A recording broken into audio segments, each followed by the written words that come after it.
Bom dia, boa tarde e boa noite.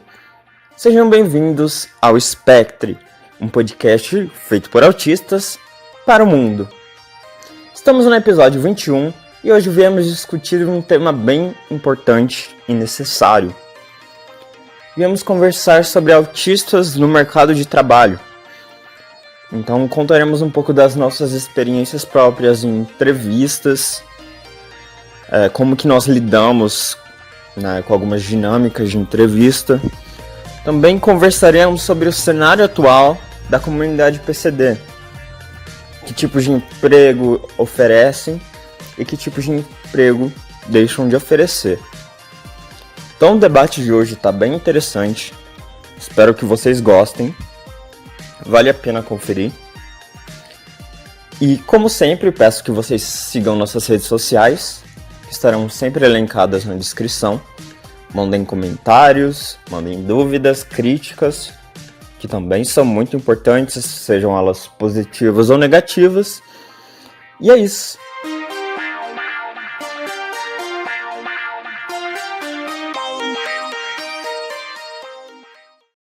Meu nome é Rafael Zenoff, eu sou administrador do Spectre, eu sou estudante de jornalismo e direito, e o tema de hoje, basicamente, é mercado de trabalho e autismo. Então a gente vai contar nosso relato pessoal de como nós lidamos com vaga de emprego, com entrevista, como que é essa dinâmica pra gente.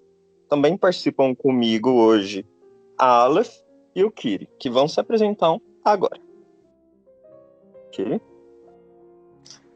Boa tarde, me chamo Kiri, tenho 32 anos, sou publicitário e fotógrafo.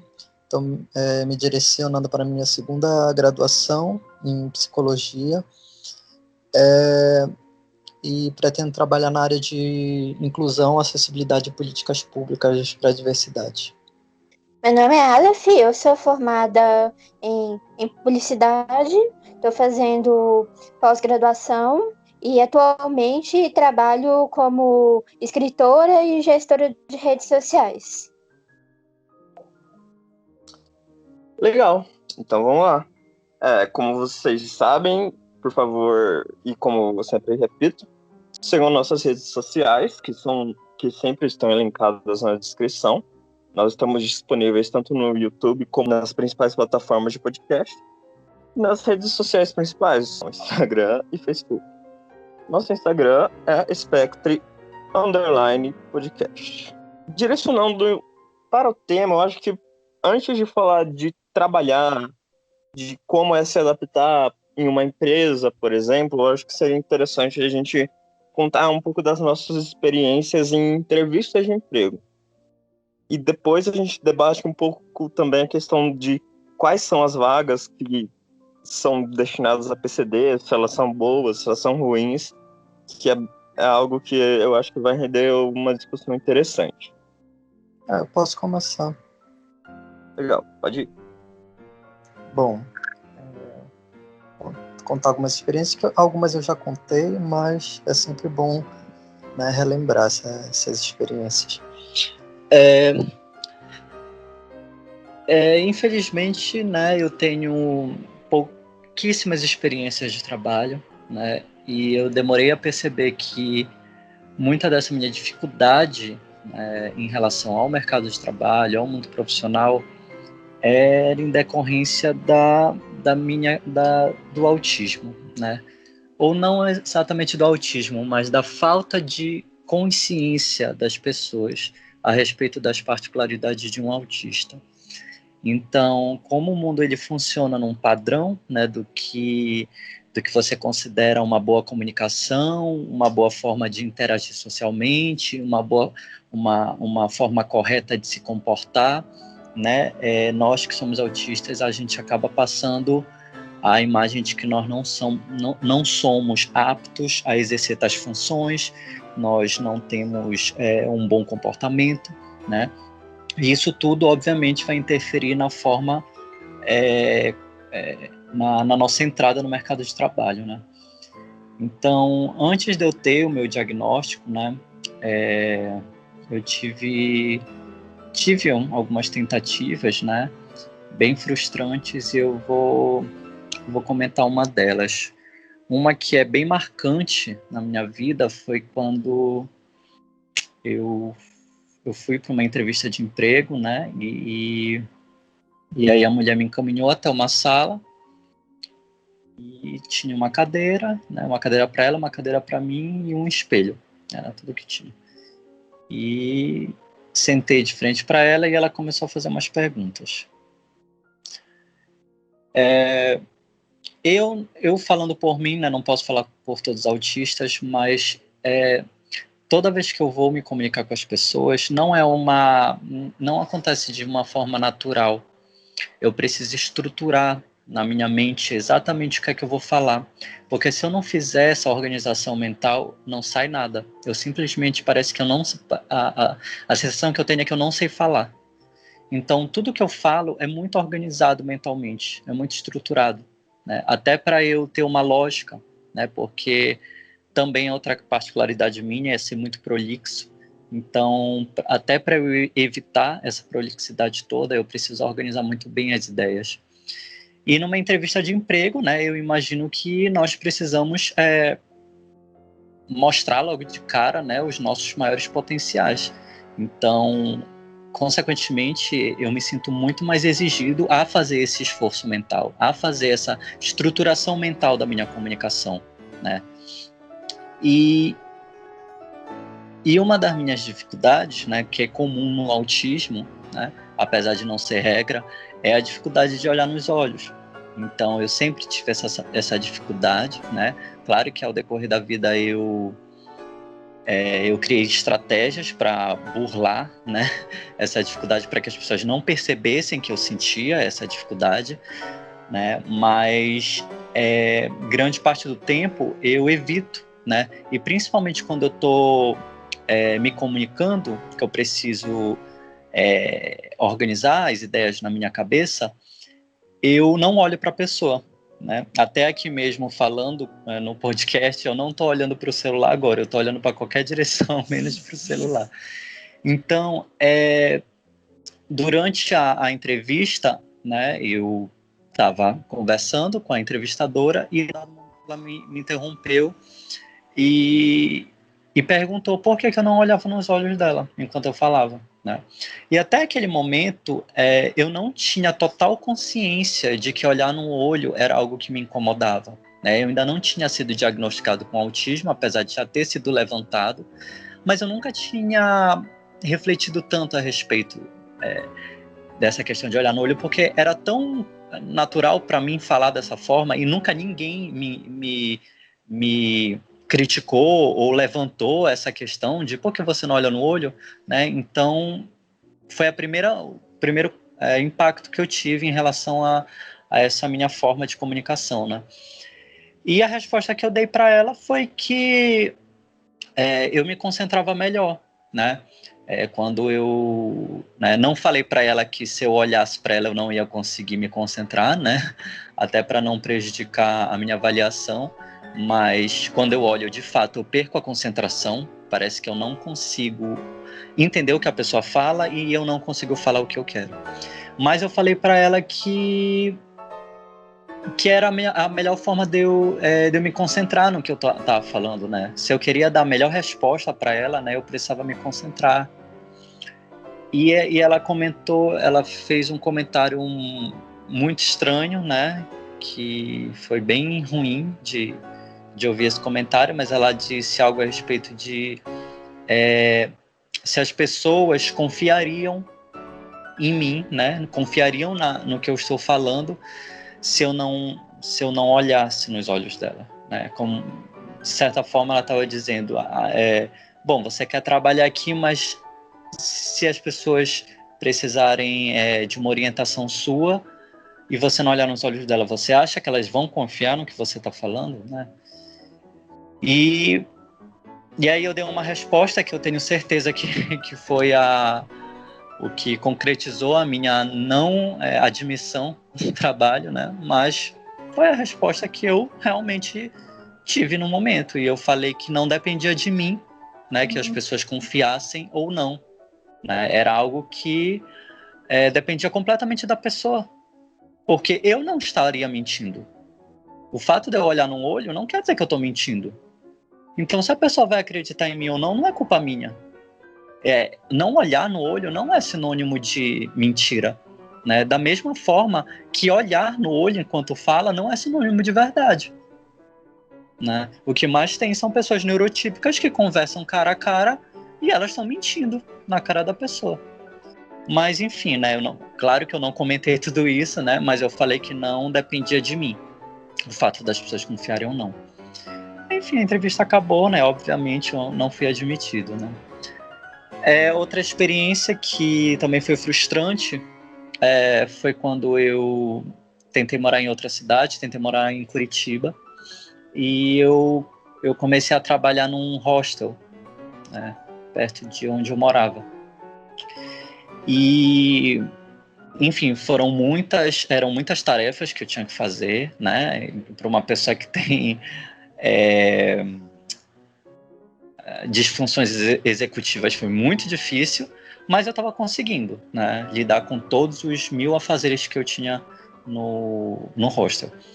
Mas uma coisa eu não conseguia mudar, que era exatamente a questão de socialização.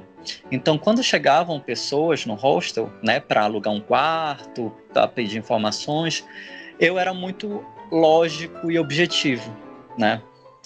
Até porque eu preciso me concentrar. Então, eu não consigo pensar em ser cordial. Não que eu fosse mal educado, não, eu não sou mal educado, mas eu sou objetivo, né? Então, se eu pensasse em inventar toda uma cordialidade, né, todo esse padrão neurotípico de interagir com as pessoas, eu ia me desconcentrar do principal, que era dar a informação correta para a pessoa, né? Então eu funciono de uma forma muito objetiva e lógica, né? E o meu chefe, né, o responsável, chegou um dia e ele, conversando comigo, ele falou que eu deveria sorrir mais. Ele falou que eu deveria sorrir mais para as pessoas, né, quando elas chegassem, né, que eu... Enfim, basicamente ele estava falando, deixa de ser autista. Né, tipo, seja como nós. Né? Sorria mesmo se você não estiver feliz, sorria mesmo se você não gosta da pessoa, sorria mesmo se você não tiver motivos para sorrir. Né?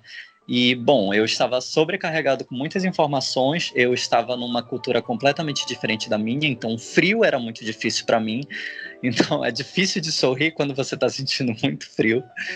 E, obviamente, isso para mim foi muito difícil. Né? Passar um carisma para pessoas que eu não conheço, né? Eu sorrio, eu me acho até uma pessoa muito carismática, mas quando eu tenho intimidade, quando eu já tenho um certo afeto, um vínculo, mas com pessoas estranhas ou pessoas que eu simplesmente não me sinto à vontade, não sai, não, sabe? Eu não depende de muita energia para mim forçar essas coisas, né? Enfim, não demorou muito tempo, eu também, né, fui dispensado. Né? Imagino que essa questão deve ter, com certeza, ter sido levada em conta, né? Essa dificuldade de socializar da forma como os neurotípicos esperam, né? Se comunicar como eles esperam. Então, só mais uma experiência, né, que para encerrar minhas poucas experiências, aí já foi após eu já ter o meu diagnóstico de autismo, eu soube, né, pela internet, de uma empresa, uma multinacional muito conhecida, todos conhecem, mas eu não vou dizer o nome dela, que eles estavam contratando pessoas com deficiência, né? Eram muitas vagas, eu acho que eram mais de 600 vagas. E assim, de início parecia, né, um contexto, né, uma organização bem inclusiva, né? Eu fiquei bem feliz, assim, nossa, né? Então, de início era tudo virtualmente, né? Adicionava no WhatsApp, entrava em contato, né? Então, perguntavam várias questões, né? Que eu nunca vi em outras situações, né? Como perguntas específicas, né? Sobre necessidades, né? Individuais, né? E eu pensei, nossa, eles realmente devem estar fazendo uma organização, né, de fato, digna para pessoas com deficiência, né? Mas vocês estão me ouvindo, perdão? Alô? Sim, Gui. Ah, tá, tudo bem. É porque saiu o meu microfone aqui sem querer. Bom, e aí tá. Eu tive esse primeiro contato, né? Que era só um levantamento de dados, era meio que automático mesmo, um WhatsApp, né? Automático, fazer perguntas automáticas. Aí depois eu entrei em contato com uma pessoa, né? Por e-mail. E ela me fez algumas perguntas básicas também e me pediu o meu laudo, obviamente, né? Claro. E quando eu enviei o meu laudo e nunca mais eu tive resposta. Então, é uma sensação muito ruim, né? Muito ruim. Assim, eu não tenho a pretensão de ser admitido só pelo fato de eu ser considerado uma pessoa com deficiência. Não é essa a questão.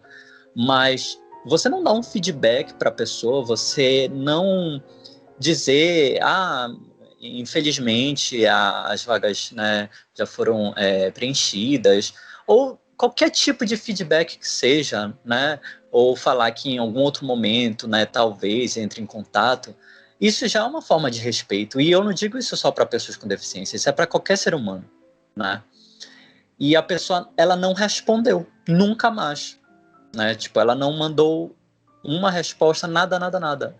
Então isso fica assim é uma sensação muito ruim, né? A única coisa que eu consigo pensar é quando a pessoa viu que eu era autista, ela não quis, né?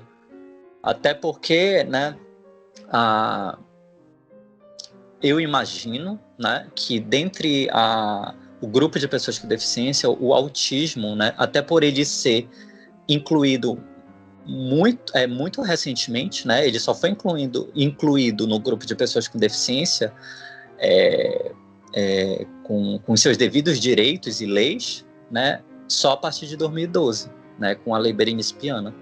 Então é muito recente. Então, até então, eu tenho certeza que 99% das empresas não sabem lidar com autistas, não tem informações nem de como adaptar, né, um espaço profissional para autistas. E aí eu imagino que, né, essa falta de conhecimento, eu espero que tenha sido isso, né, para não pensar que foi um capacitismo, né, eu espero que essa falta de conhecimento tenha sido o motivo, né, de eu não ter sido admitido.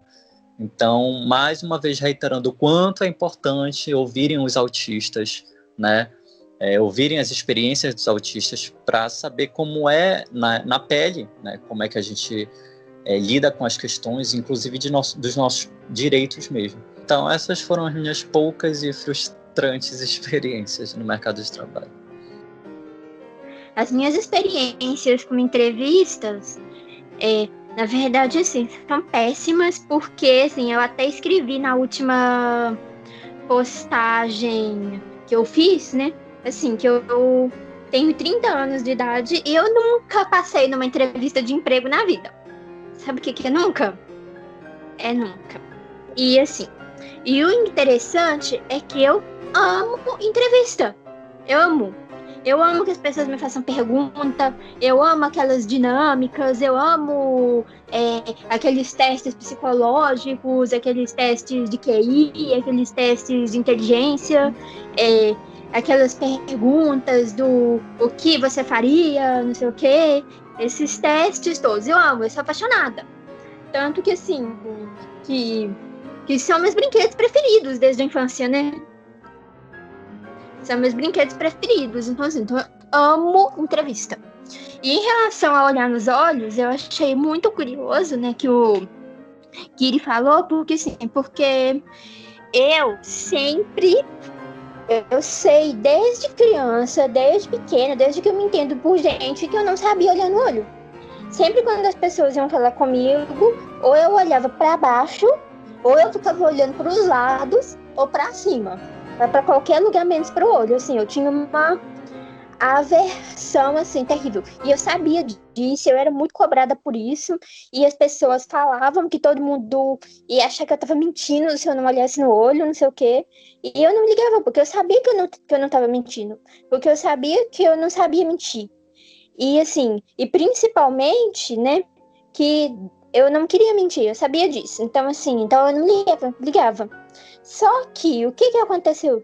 Depois, né, depois que eu comecei a frequentar a igreja, isso na adolescência, em algum momento na adolescência, perto da idade adulta e tal, eu não sei o que aconteceu. Do nada eu aprendi a olhar no olho, mas eu não sabia que eu estava olhando no olho. Eu não sabia.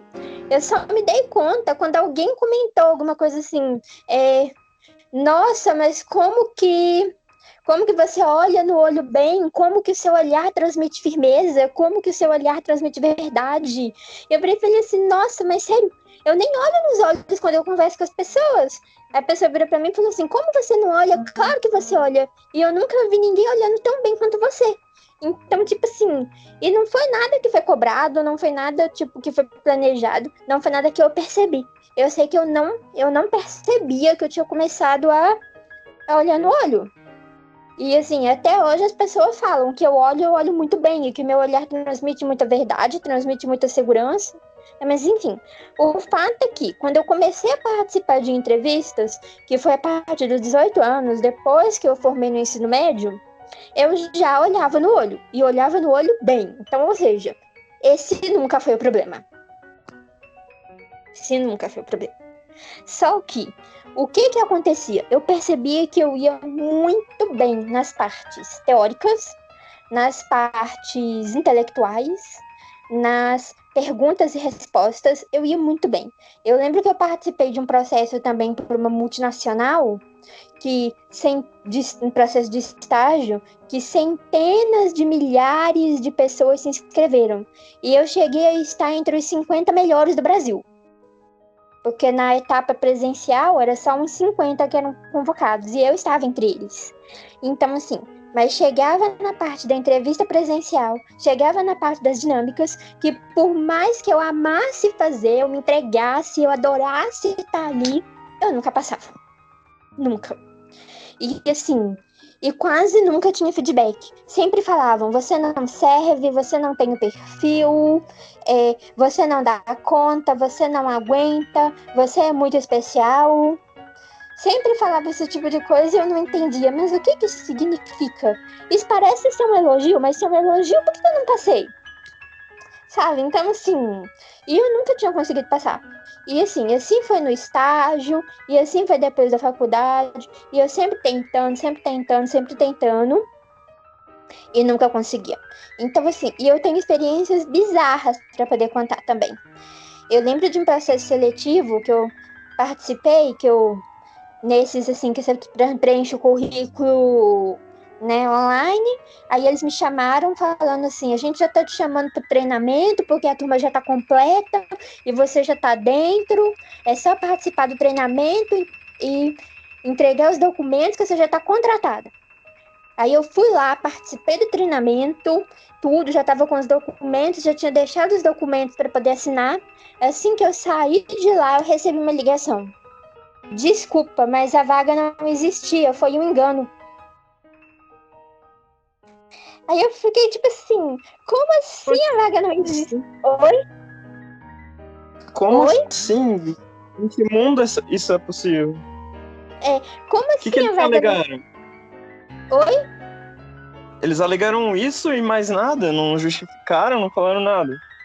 Eles alegaram isso, eles falaram assim, que pediram desculpas, disseram que tinham ligado pra pessoa, disseram que tinham ligado pra mais pessoas, que a vaga não existia. Meu Deus. Aí eu contei isso pra minha mãe, né? E a minha mãe olhou pra mim e falou assim, eles estão mentindo pra você. Aí eu falei assim, tá, eles estão mentindo pra mim, então eles vão saber quem sou eu. No dia seguinte eu fui lá, como se não tivesse acontecido nada. Fui lá como se não tivesse acontecido absolutamente nada. E ficou todo mundo surpreso em me ver. Porque eles falaram assim, mas a gente te ligou dizendo que a vaga não existia. Aí eu virei e falei assim, então assim, eu aprendi, sabe, que quando a gente erra, a gente paga pelos erros. Então agora vocês vão me devolver tudo que eu gastei. Vocês vão me devolver minha passagem, vocês não vão me devolver o que eu gastei de almoço, o que eu gastei de lanche, treinamento aqui ontem o dia inteiro, vocês vão me devolver. Vocês erraram, então agora vocês paguem pelos seus erros, porque eu pago pelos meus. Aí ficou todo o quê? Como assim? Aí eu falei assim, não, vocês vão me pagar, vocês vão me pagar. Aí ele falou, não, a gente não vai te pagar, não. A gente não tem compromisso nenhum com você. Peguei e falei assim, como assim? Palavra não tem compromisso? Como assim? E assim, eu sei que eu dei um jeito, eu fui lá na sala onde estava acontecendo o segundo dia de treinamento, virei e falei assim, gente, deixa eu alertar aqui, porque eu acho que tá todo mundo sendo vítima de um engano aqui. Eles estão chamando vocês aqui, mas aí depois que vocês saírem, eles vão ligar e vão falar que a vaga não existe.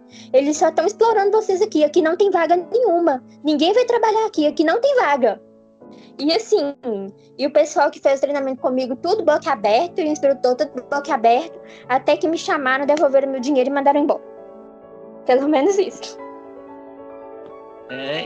Só te interrompendo rapidinho, até uma questão de dados, né, de sigilo, né, eles podem estar só usando as pessoas para fazer levantamento de dados, né, e de alguma forma servir para fazer análises mesmo, né, de RH.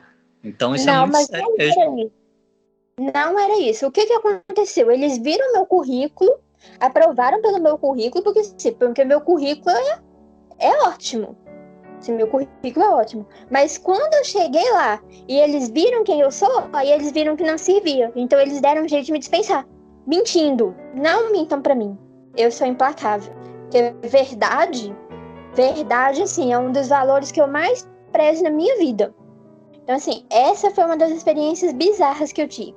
A outra, e foi ainda mais bizarra do que essa, eu me candidatei para uma vaga de telemarketing, na verdade negociador, mas basicamente era telemarketing.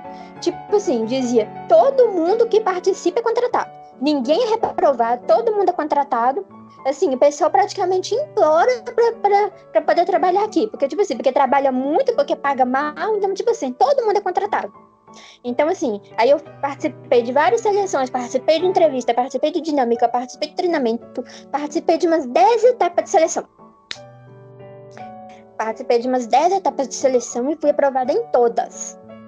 Fui aprovada muito bem em todas. Chegou na hora do exame médico, a médica do exame médico me reprovou. Disse que eu não servia para trabalhar, que eu era incapaz, que eu era uma pessoa muito doente e incapaz de trabalhar. Aí eu virei para ela e perguntei assim, por quê?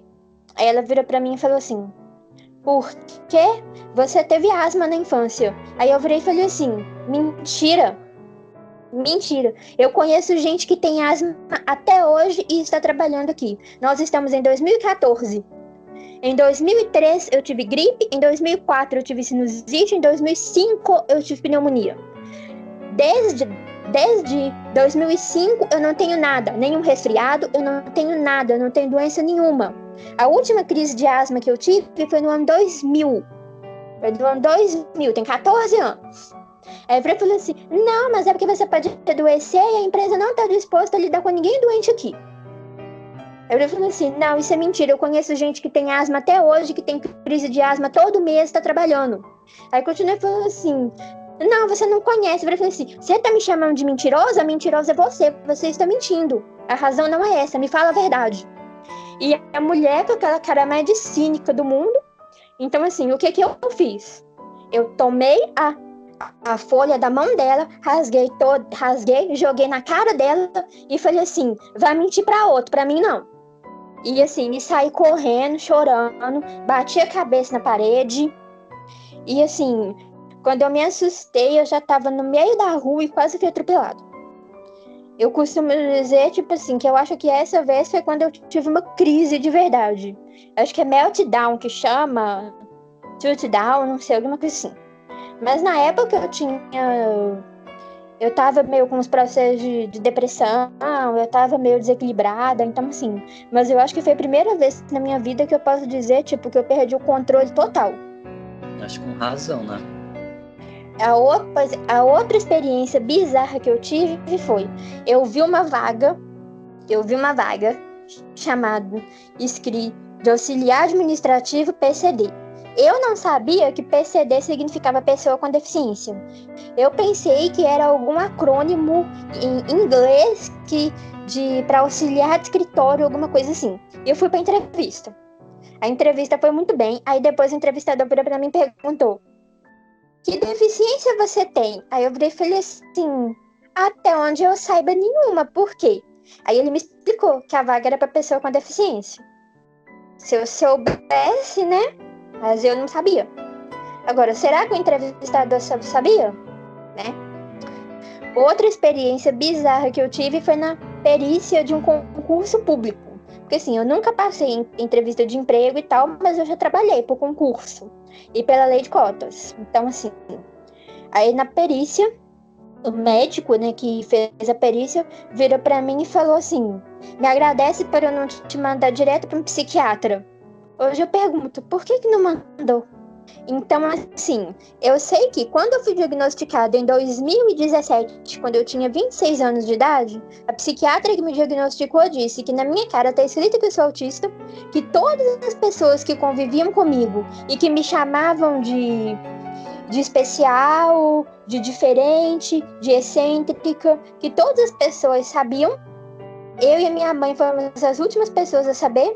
E que ela não entendia como que a gente não sabia, sendo que assim, que na minha cara tá escrito. E olhando para trás, de fato, eu vejo que todo mundo sabia. As pessoas que me reprovaram nas entrevistas sabiam. Esse moço da perícia sabia. Essa entrevista para vaga PCD sabia. Todo mundo sabia. Assim, eu fiquei literalmente achando, eu e minha mãe, nós fomos as últimas a saber. E essa sensação não é legal, sabe, gente? Não é. E assim, de entrevista bizarra, eu acho que essas são as mais bizarras que eu tenho pra contar. As outras, simplesmente, eu não acho que são bizarras, são normais. Tipo assim, você entrega 1000 currículos por aí e apenas uns 5 te respondem com não. Isso não é bizarro, isso é até comum. Até pra quem não é autista. E é isso aí, gente. Essas são minhas bizarras experiências de entrevistas para vagas de emprego. Nossa, Ela, que situações. E parabéns pela coragem, porque não é qualquer um que conseguiria fazer o que você fez. Eu realmente te parabenizo, porque eu acho que eu não conseguiria ir lá e ter a coragem de jogar na cara das pessoas a verdade, mas parabéns. E uma entrevista específica que eu acho que faz muito sentido contar aqui. Não que eu tenha muita experiência com entrevista, eu já falei em outro episódio que eu não tenho, eu realmente não tenho. Eu acho que eu fiz umas 5 no máximo. Uma era para estágio, eu consegui, felizmente. Outra eu também consegui, mas eu não fui trabalhar porque não compensava. Mas essa específica foi assim. Foi para uma vaga de copywriter, redator em uma empresa de publicidade. Na verdade, eles estavam com um processo seletivo aberto e eu nem fui atrás deles. Foram eles que vieram até mim. Uma recrutadora veio até mim, falou que se interessou pelo meu perfil, pelo meu currículo e gostaria de me chamar para uma entrevista. Primeiro que ela marcou a entrevista e não apareceu. Eu mandei mensagem e tal, foi pelo LinkedIn que ela se comunicou comigo. E ela não apareceu na entrevista. Daí, tipo, 1 hora depois, ela mandou mensagem assim: desculpa. Não, na verdade, nem isso. Ela nem pediu desculpa. Falou: pode ser amanhã? Falei: pode, né? Porque era uma vaga interessante. Era uma área que eu gostaria de efetivamente trabalhar. Tá. Chega na entrevista, ela chegou até a se atrasar um pouco. Eu já tava pouco feliz, né? Pouco nervoso, sei lá. Eu não sei muito bem usar essa expressão. Esse tipo de ironia. Então, enfim. Eu já tava irritado com essa questão de atraso e tal, mas eu falei: então parece que realmente tem um interesse, né? Se ela tá tentando marcar de novo. E, basicamente, começou a entrevista com as seguintes palavras: olá, Rafael. Eu tava muito ansiosa, ela falando. Tava muito ansiosa para essa entrevista, para conversar com você. Eu fiquei esperando um bom tempo para conseguir conversar com você. Daí eu falei, mas por que será, né? Daí eu cumprimentei naturalmente. Eu acho até que eu me dou bem em entrevista. No geral, eu acho que eu não tenho tanta dificuldade. Eu nunca, sinceramente, passei em dinâmica de grupo, o que eu acho que talvez eu não me sairia tão bem. Mas em entrevista, em geral, eu acho que eu até lido bem. E eu cumprimentei e tal, e ela começou a falar por que ela estava ansiosa por me conhecer. Ela chegou e falou, então você é o autista, né? Eu falei, eu sou, daí eu expliquei um pouco, tá? Ela falou, é que eu tenho um filho autista. Então eu tava com muita vontade de conversar com você, porque ver um autista chegando onde você tá é muito interessante. Um autista com um currículo tão bom quanto o seu, eu fico até emocionado, não sei o que, não sei o que lá. Ela ficou falando um monte, me elogiando um monte, pois uma entrevista super leve, super agradável, a gente conversou um monte, informal, até informal, assim, algo bem leve. Foi uma entrevista muito boa. E ela elogiando muito meu currículo, falando que ela tava até feliz. Tô feliz, porque eu sei que meu filho pode ir longe e tal. E mandou um teste para eu fazer. Eu fiz esse teste e, assim como no caso do Kiri, eu nunca mais tive resposta. E, assim, é um pouco frustrante, porque se ela tava feliz, não sei o quê, falou que eu tinha currículo maravilhoso, e o filho dela era autista, eu fico me perguntando até que ponto realmente ela tinha intenção de me contratar, sabe? E poderia ser o filho dela, que eu poderia ser o filho dela no futuro, ele no futuro, no caso, né? Então é realmente assim, tá bom, você é muito bom, mas ainda é autista. Essa é a impressão que eu tive. Sendo que ela mesma, mãe de autista, ficou elogiando um monte. E até o que eu fiz, né? Porque eu tava participando de outro processo seletivo e nesse eu fui aprovado, que é onde eu tô trabalhando agora. E quando saiu o resultado, que eu tava conseguindo, que eu tinha conseguido a vaga nesse, eu mandei mensagem para essa mulher. Falei, olha, fui chamado para outro processo e gostaria de uma resposta, né, de um feedback de como eu fui no teste, se eu fui bem, se eu não passei, eu gostaria de saber só. E nunca também tive a resposta. Então eu acho que houve uma certa hipocrisia por parte dela, né? E eu acho que ela só queria, no fim mesmo, conversar com um autista, fazer um experimento social para ver como o filho dela vai ser daqui a um tempo, sei lá. Não sei exatamente o que aconteceu. Não, nunca respondeu. Até hoje não respondeu, não.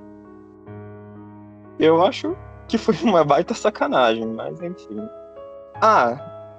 Eu acho que eu já cheguei a comentar aqui, mas teve um caso também que foi interessante em um projeto da faculdade. Eu vou tentar evitar citar nomes, mas basicamente era um projeto que tinha um processo seletivo também. E basicamente foi assim, eu ainda não tinha diagnóstico de autista, e eu fui fazer esse processo, tal, não falei nada, nem sabia que era autista, né? Como saberia. E eu acho, sinceramente, olhando assim, que eu fui muito bem na entrevista, no geral. Até que, não sei como o assunto surgiu, a menina que estava me entrevistando chegou e perguntou assim: você pesquisou sobre a gente, sobre o nosso projeto? O que você achou na internet, né? Ela perguntou se eu tinha pesquisado. E eu fui completamente sincero. Eu falei, então, eu pesquisei sim.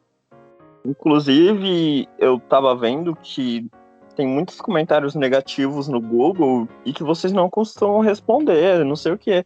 Eu não queria, atacar, sabe? Mas eu senti que ficou um clima estranho. Daí ela falou, verdade, né? Tem que responder. A gente nem sabia disso. E eu vi que ficou um clima estranho. E eu acho que o que fez com que eu não passasse foi eu ter sido sincero nesse momento e falado isso. Só que em nenhum momento eu tava querendo criticar, eu só falei, sabe? Até no quesito querendo dar uma dica mesmo. Falar, então, dá uma olhada lá. Mas eu acabei não passando. E eu acho que já que nós três já falamos, já dá pra ir entrando no próximo tema que tem tudo a ver, né? Com a parte da entrevista. É sobre as vagas que são ofertadas para pessoas com deficiência, para a comunidade PCD. Que a gente até estava discutindo no grupo esses dias, e as vagas a gente sabe que são, bem objetivamente, as vagas são péssimas, tirando raras exceções, e essas exceções geralmente são na área de TI, porque as pessoas costumam, por exemplo, para autistas, achar que a gente é gênios, que nós somos gênios da matemática, nós somos muito bons com números e computadores, o que não é verdade. Alguns autistas são bons, sim, mas uns neurotípicos também são. Então é uma falácia, né? E tirando a área de TI, é muito difícil achar empregos bons que para autistas, né? Geralmente é só emprego mais manual, tal, área de limpeza, tal. Não que não seja importante, é importante ter esse emprego. Mas igual tem um autista com mestrado, um autista com doutorado, vai e só tem essas vagas, sabe? Com efetivamente cotas, chamando assim. Então, o que a gente percebe na prática? Que as próprias empresas, em sua maioria, acham que os autistas, e aqui eu tô falando, na verdade, da comunidade PCD como um todo, não têm a capacidade de ter um emprego bom. Não que os outros sejam ruins, os que oferecem sejam ruins. São empregos importantes, como eu já falei. Mas eles só dão um básico, só para realmente cumprir a cota legal e falar que estão fazendo alguma coisa. Quando na prática eles só estão cumprindo uma obrigação e fingindo que estão fazendo, né? E eu acho que em relação a isso também, já aproveitando o que eu tô falando, eu tava assistindo uma live esses dias, até a gente tava comentando sobre, que falou basicamente sobre o mercado de trabalho para autistas, uma série de falas que me incomodou bastante. E foi falado basicamente que existem vagas sim, o que não existem são autistas capacitados para elas. E eu fiquei totalmente sem entender essa fala, sabe? Não existem pessoas capacitadas, mas sobram vagas. Aonde estão sobrando essas vagas realmente boas?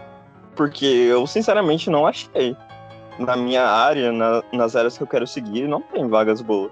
Aqui na minha cidade, só tem vagas que pagam pouco, remuneram pouco, cobram muito da pessoa, tanto psicologicamente quanto fisicamente.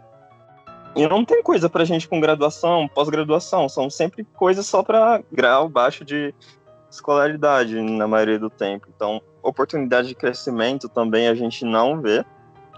Geralmente são empregos que você fica estagnado o resto da vida. Quando fica, né? Quando você consegue ser mantido no emprego. Como no caso do Kiri, que ele foi... Não que seja isso, mas aparentemente ele foi demitido por não sorrir. Uma coisa completamente absurda, né? E assim vai.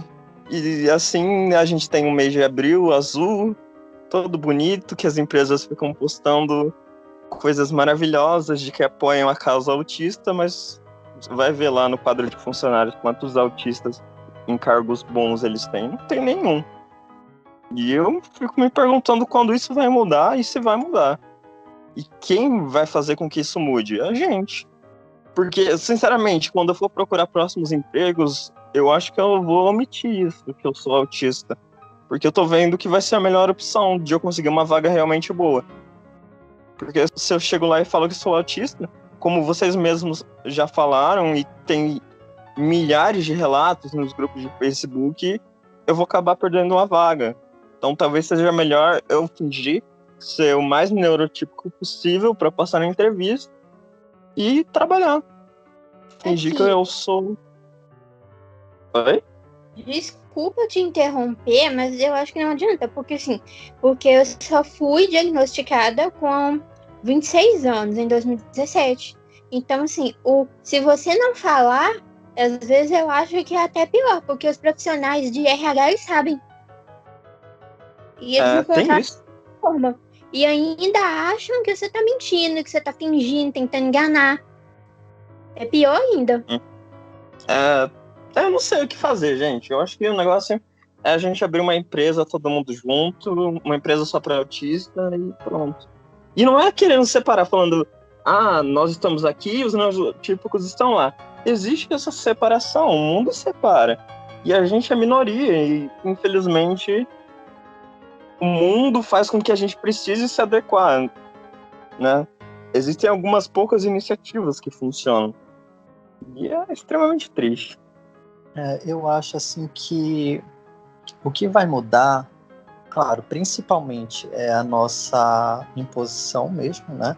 Então nós, assim, que vamos ser, né, vamos abrir portas para as outras gerações, né? Mas infelizmente a gente ainda está ali naquele início da luta, né? Tipo, até por muito tempo a luta era no máximo de familiares de autistas, né? Então a luta dos próprios autistas em relação aos seus direitos, a tudo, isso é muito recente mesmo. Talvez a gente faça parte o quê? Da segunda geração de autistas que lutam, né? Então, é algo que realmente, infelizmente, vai depender principalmente da gente. Mas uma coisa assim que eu tenho observado, né, que vira e mexe eu vejo uma live, né, como eu estou me capacitando bastante em relação às pessoas com deficiência, né, não só autistas, eu tenho visto bastante coisa em relação também ao mercado de trabalho, não especificamente com autistas, mas com PCDs, né?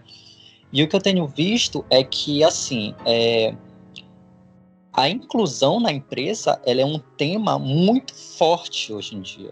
Tipo, tá muito em alta, né? Claro que, como é um assunto que não é novo, mas que agora que está sendo discutido e tudo mais, ainda vai demorar para ser uma regra, né? Para ser algo comum. Mas é algo que está crescendo. Ou seja, a empresa que tem consciência de inclusão, que sabe como de fato incluir. Quando eu falo inclusão, não estou dizendo só seguir a lei para colocar aquela pequena porcentagem de cotas para pessoas com deficiência. Isso não é inclusão. Isso é só medo de não levar multa, entendeu? Quando eu digo inclusão, é realmente saber como incluir essa pessoa em todos os sentidos. Então, vai desde a entrada dessa pessoa, desde a entrevista, da admissão dessa pessoa, né? Essa pessoa dentro da empresa, ela consegue interagir com todas as pessoas, ou ela é excluída porque não sabem como lidar com as necessidades especiais dela? O ambiente físico dessa empresa, ele trabalha com as necessidades individuais dessa pessoa? Essa pessoa dentro dessa empresa, ela tem a oportunidade de crescer, né? Como estava falando, Rafael, essa questão de ficar estagnado. Ela tem capacitação ali dentro da empresa, é estimulado isso, ela participa dessas capacitações, né? Então, isso é um tema muito, como é que eu posso dizer? As empresas que estão trabalhando com essa questão da inclusão, elas estão à frente do tempo e elas estão tendo um desenvolvimento muito superior às outras empresas.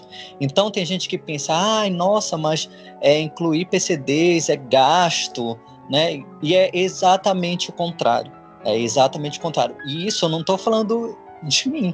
Eu estou falando das lives que eu já assisti, né, das pessoas, de empresários que falam, né, que as empresas que estão conseguindo trabalhar com a inclusão de fato, elas saem na frente, né? E toda empresa que não está trabalhando com a questão da inclusão, ela vai ficar para trás.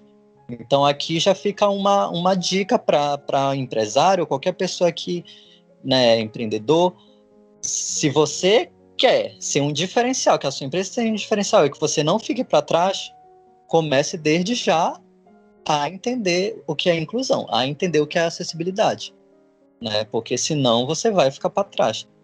Então, assim,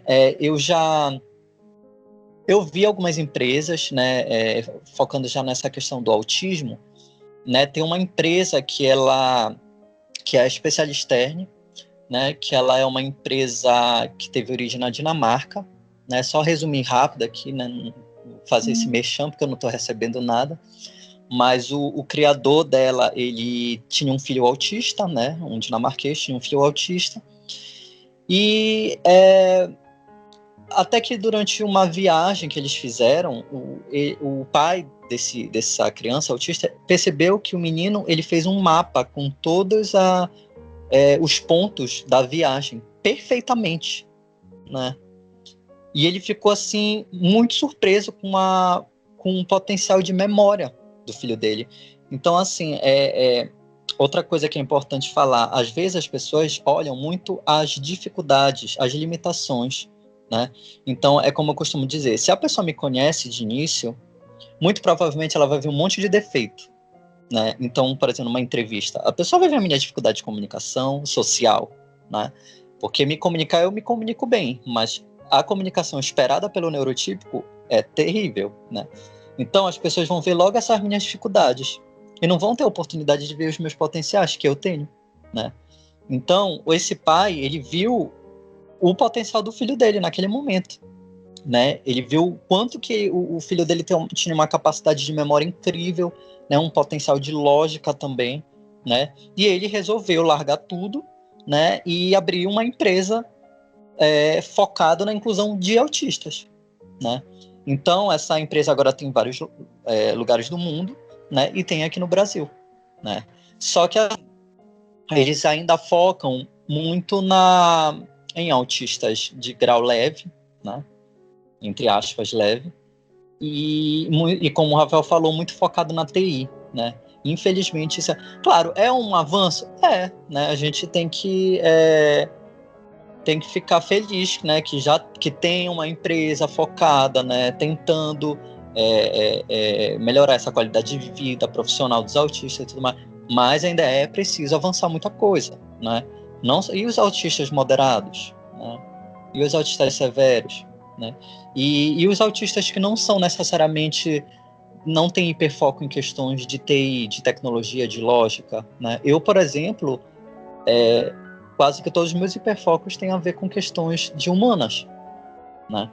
Então, eu fujo desse padrão do estereótipo do autista gênio da matemática e da tecnologia, né? Não que eu não goste, mas não é o meu maior potencial. Então, é importante começar a ver, né, sair um pouco dessa caixinha do estereótipo, né? E teve um outro grupo que eu conheci, que é o Auttech, ou Autismo Tech, não lembro muito bem, que eu não sei direito sobre o trabalho deles, eu vi muito rápido, mas é uma comunidade que os embaixadores são, não sei se todos, mas pelo menos a maioria, ou muitos, são autistas, né? E eles são voltados exatamente para isso, para trabalhar com na inclusão de autistas no mercado de trabalho, né? Então, vira e mexe, eles abrem uma espécie de candidatura, né, para essas pessoas tentarem entrar em grupos, né? Eles fazem como se fossem uns desafios, né? Eles formam grupos, né? E cada grupo é responsável para desenvolver um projeto, né? E a maioria dessas pessoas que são incluídas nesses projetos são autistas, né? Só que também é muito voltado para a parte de TI, né? A última que teve agora foi recentemente, né? Até queria tentar me inscrever, mas quando eu vi o tema, eu vi, realmente eu não tenho talvez muito a acrescentar, ou não muito como outras pessoas. Então era mais na questão de desenvolvimento de jogos, né? Apesar de eu adorar jogo, eu gosto mais no lazer, né? Mas eu não sei linguagem de programação, essas coisas, então eu realmente não seria muito útil nesse sentido. Mas, enfim, apesar de ainda ser um olhar mais focado no estereótipo do autista, da matemática, da programação, da internet, da tecnologia, ainda assim já são alguns projetos, né? Já são algumas empresas que estão visando essa inclusão, né? E parar de ver o defeito do autista e ver os potenciais, como qualquer pessoa vai ter seus defeitos, vai ter suas dificuldades, né? Vai ter suas limitações e vai ter os seus potenciais, suas habilidades, né? Então eu acho que o mais importante é isso, né? Olha, e outra coisa, é cobrar dos governantes, dos políticos, porque está na lei. Se você for ver a Constituição, se você for ver a Lei Brasileira de Inclusão, né? Se você for ver a Lei Berenice Piana, tudo lá fala dos direitos ao mercado de trabalho, ao direito de profissionalização desse autista, entendeu?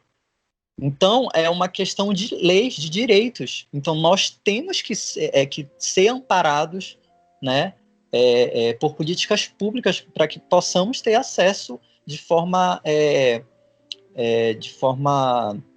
em equidade, né, com as demais pessoas neurotípicas. Então, é importante que a gente cobre isso, políticas públicas. Tudo isso, políticas públicas, tudo isso tem nas leis. Né? Se você for ver as leis que tem, as diretrizes que tem relacionadas a pessoas com deficiência, a Lei Brasileira de Inclusão, que o autista está dentro, porque ele é considerado uma pessoa com deficiência, né? Nós temos esses direitos, então a gente tem que cobrar dos governantes, né? Aqui no meu estado começou um trabalho muito forte, né? Principalmente porque as pessoas que estão por trás das políticas públicas para o autismo são parentes de autistas, né? São mães de autistas, né? Então isso acaba facilitando mais, né? Mas já começou um trabalho em prol, né, dos direitos dos autistas, né? E focando mais na parte do mercado de trabalho, né? Eu até mandei no grupo para vocês. Teve a primeira admissão de uma estagiária autista, né, na Defensoria Pública daqui do estado. Né? Então, isso é um grande avanço. Né? Estão fazendo já, não só fazendo levantamento de autistas, né? Então estão fazendo cadastro das pessoas que são autistas no estado. Isso é importante para poder executar políticas públicas, né? Como estão fazendo o levantamento de currículo dessas pessoas para poder inserir elas no mercado de trabalho. Né? Então, é um grande avanço aqui no estado, né? Que até 2 anos atrás, ninguém nem sabia o que era autismo. Né? Então, já ter uma política pública, né, onde estão focando na questão do autismo para inserir pessoas autistas no mercado de trabalho, né, é assim um avanço, né, considerável. Então, é isso que eu digo. Tentar resumir. Parem de focar no estereótipo do autista de TI. Ampliem a visão de vocês, né? Nós temos uma condição neurodiversa. Se o mundo tem um problema e todo mundo tenta resolver da mesma forma, esse problema não vai ser solucionado. Como é que você resolve um problema quando você usa uma estratégia diferente? Então, nós temos um olhar muito diferente, uma forma de lidar com o mundo, de ver o mundo de uma forma muito diferente. Então, nós temos a possibilidade de trazer soluções que a maioria dos neurotípicos não estão vendo, porque nós olhamos de um foco muito diferente, porque nós temos uma estrutura neurodiversa. Então, tentem enxergar o nosso potencial, né? Tentem enxergar nossas habilidades. Né? Nós somos muito hábeis em inúmeras coisas, nós temos um poder de hiperfoco incrível, né? Uma organização incrível. Nós somos perfeccionistas, geralmente nós somos muito perfeccionistas, nós gostamos de rotina, então nós somos pessoas muito dedicadas com aquilo que a gente faz. Né? Então as habilidades do autista são inúmeras, né? E quem perde são as empresas que não conseguem ver isso, acabam, né, julgando aquela primeira imagem que de fato, e infelizmente, geralmente é uma imagem que a gente não tem habilidade, né? Então foquem nas habilidades dos autistas. Né? É isso. Aqui, e é interessante, né, o que você falou, que cada autista é único, porque eu, por exemplo, eu tenho uma memória incrível, eu tenho uma capacidade de concentração incrível, eu leio muito, eu escrevo, eu lembro de datas, lembro de detalhes, tenho muita atenção em detalhes, mas eu detesto rotina. Eu detesto rotina.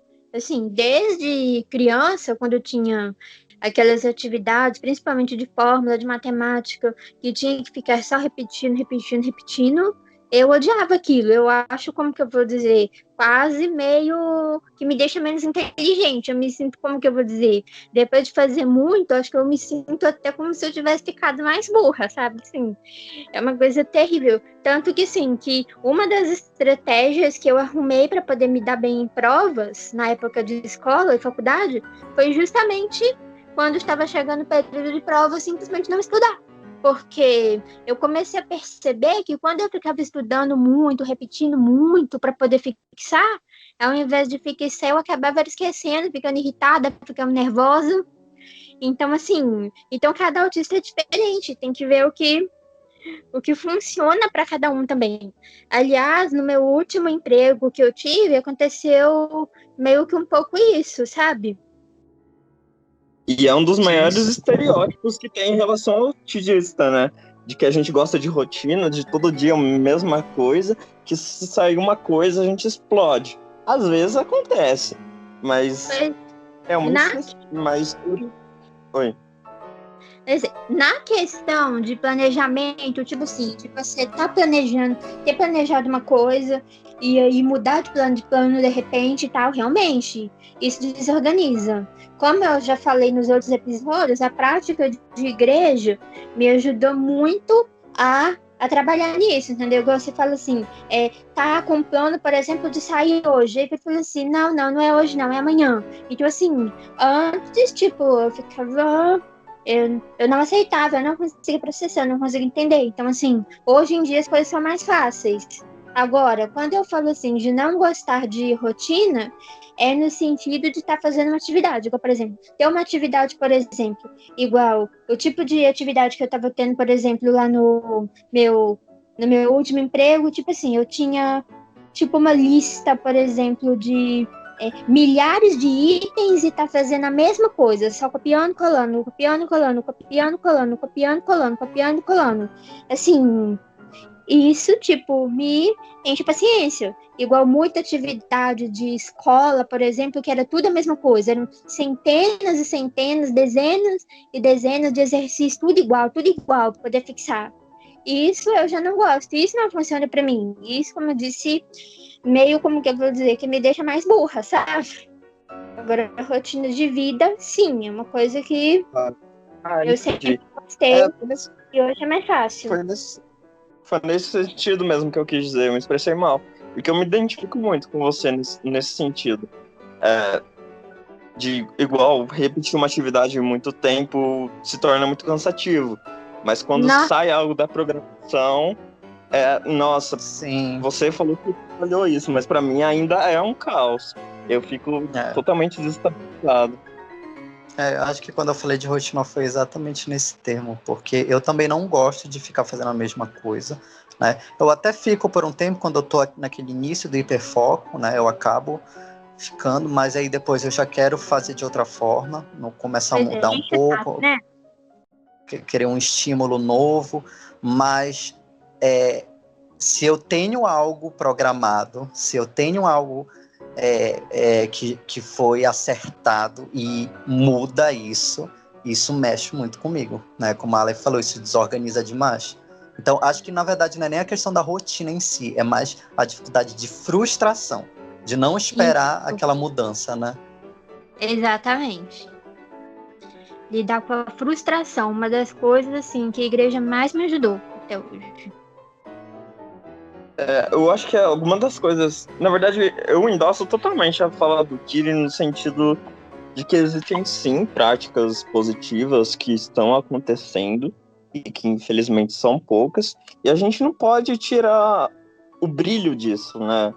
A gente não pode chegar também atacando todo mundo, falando que tá tudo ruim, uma porcaria. Existem pessoas que estão tentando, existem empresas que estão se esforçando, e a gente tem que parabenizar elas.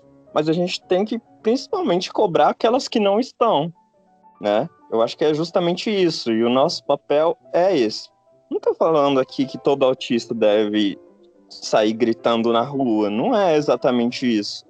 Nem todo mundo tem a facilidade, tem a vontade, consegue sair e arrumar, e se posicionar. Às vezes a gente tem dificuldade, às vezes a gente nem pensa muito sobre isso, não só autistas, né?